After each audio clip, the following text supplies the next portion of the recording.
Chemical Reactions by Grant, Nick, and Geometry.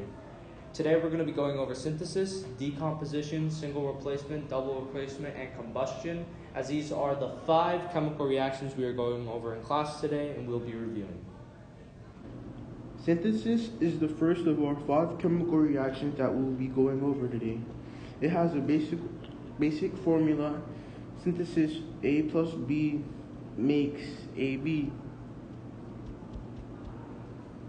Complex examples of this is when 2 hydrogen come together with 1 oxygen to form 2 water molecules in the real world.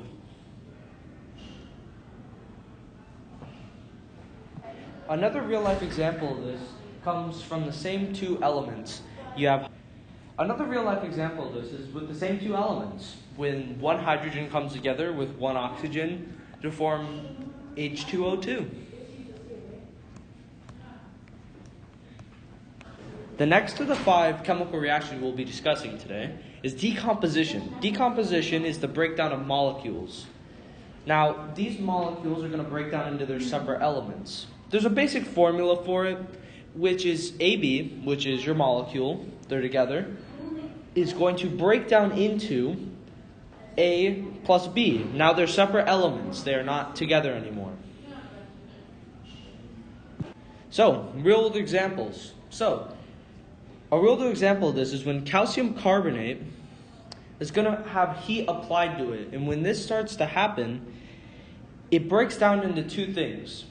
First, we have our calcium oxide, which is the first thing that's actually going to come out of this. And the next thing is going to be carbon dioxide. And these are the 2 things that are produced when it decomposes. So, our next real-world example is when potassium chloride decomposes into 2 things.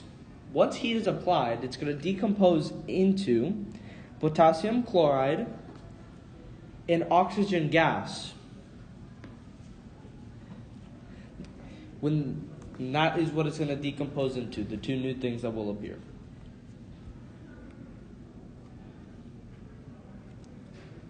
Bonus information that we'll be talking about today includes the law of conservation of mass. Basically, the law of conservation of mass states that bonus information we'll be talking about today includes the law of conservation of mass. Basically, what that is that the mass of the reactants must equal the mass of the products.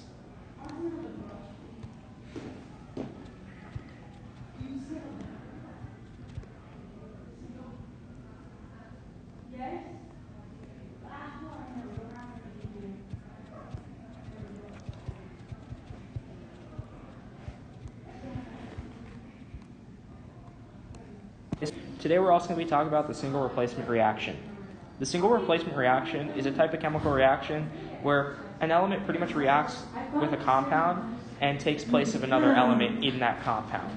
So it's exactly what it says. One element is replacing another element in the compound, therefore creating a single replacement.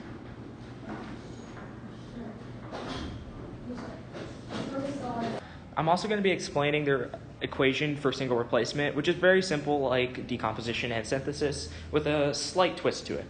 Instead of A plus B creating AB, what we're pretty much doing here is AB plus C equals AC plus B. Because as described in the single replacement definition, one element replaces the other element in a compound.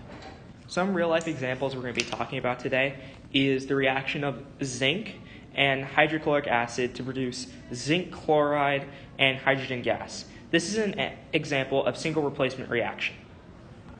So another real-life example we'll be talking about today is the replacement of iron from an iron 2 oxide solution using carbon dioxide as the carbon source. Fun fact, you can also use Coca-Cola as the carbon source. In this, pretty much you can represent single replacement as the iron is being replaced by the carbon. Today we're also going to be talking about double replacement reactions. So basically, a double replacement reaction is a type of chemical reaction where 2 of the reactant ionic compounds exchange ions to form 2 new product compounds with the same ions. So basically what that means is it's kind of picture it as they're swapping pretty much. Because the formula for it would be AB plus CD combines to make AD plus CB. So as you can see, the two of the compounds are switching around to create another two compounds. So some of the complex examples we're going to talk about today of double replacement reactions include silver nitrate plus NaCl, which is table salt, to silver chloride plus sodium nitrate. So as you can see, the silver has traded its nitrate ion for the sodium's chloride ion, therefore creating double replacement. We're going to talk about one more example of double replacement reactions today, which includes the reaction between sodium sulfide and hydrochloric acid to form a sodium chloride and hydrogen sulfide. As you can see, the sodium has traded its sulfur for a chloride. Combustion, the really cool chemical reaction, the last of our 5. It resulted in tanks, rockets, etc. But you're probably thinking, it's fire? Well, it's not really fire. It's more of a exothermic reaction that results in heat. And heat isn't always fire. So, in order for a combustion to happen, you need a combustible material and an oxidizer. The result of this is always going to be carbon dioxide, water, and heat. And remember, heat does not always mean fire. Keep that in mind. All right, so here's a complex example for you. So here we have methane. Now, methane can combust, and here's the combustion of methane in a chemical equation. Now, as you can see here, you have methane, and here we have an oxidizer, and this is where it gets interesting. When these two come together, they start to combust, and it creates heat, and as always, carbon dioxide and water. Amounts may vary. Alrighty, here's the last thing on our presentation today. Rules of the wise. These are tips and tricks to help you solve the 5 chemical reactions we just went over today and how to really understand them. Now, for first exposure, this is going to be a bit tricky, but these are tips and tricks that are really going to help you ease on by and understand and predict the products and what you need to know. Okay, step 1. This is just always balancing your equations. I mean, this is pretty self-explanatory. As stated before, the law of conservation of mass is very important. You always need to know this, okay? And this is where balancing your equation comes in place. Your equation will always be balanced when it's handed to you or even in examples. You always need to remember to balance it, okay? Make sure there's an equal amount of atoms on both sides and elements.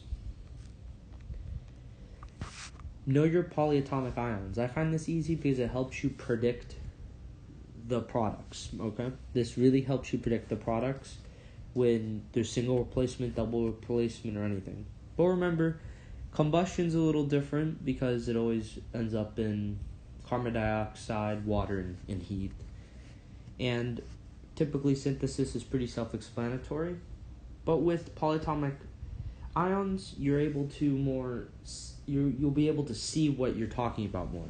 You'll be able to understand what the product will be.